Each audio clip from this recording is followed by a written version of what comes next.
Să se audă în tot Ardealul, la la la, că eu sunt Ghiță ciobanul, la la la, și-am un socru sibian, la la la, cel mai gospodar cioban, la la la. Frumoasă viață mai am, la la la, că socru meu e cioban, la la la. Ne mândrim și asta-i bine, la la la, eu cu el și el cu mine, la la la.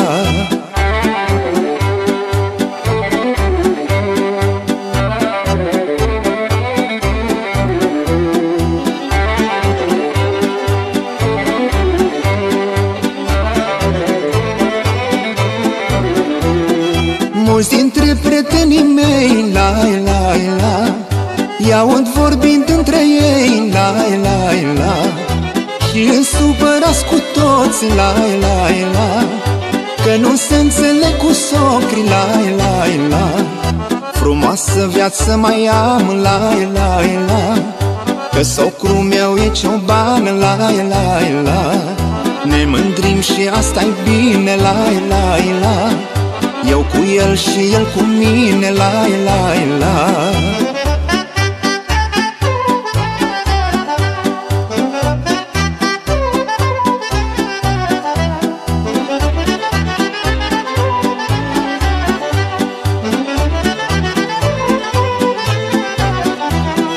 Dacă toată săptămâna, la la la, socru meu e dus cu stâna, la la la, atunci când ne întâlnim, la la la, bem cu drag și chefuim, la la la. Frumoasă viață mai am, la la la, că socru meu e cioban, la la la. Ne mândrim și asta-i bine, la la la, eu cu el și el cu mine, la la la.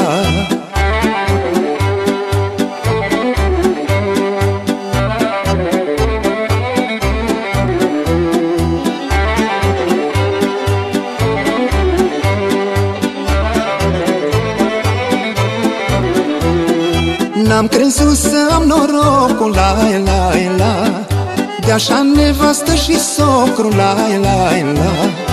Ține-i, Doamne, pe amândoi, la la la, și pe soacra lângă noi, la la la. Frumoasă viață mai am, la la la, că socru meu e cioban, la la la. Ne mândrim și asta-i bine, la la la, eu cu el și el cu mine, la la la. Frumoasă viață mai am, la la la, că socru meu e cioban, la la la. Știe țara, știe neamul, la la la, cu noi e Ghiță ciobanul, la la la.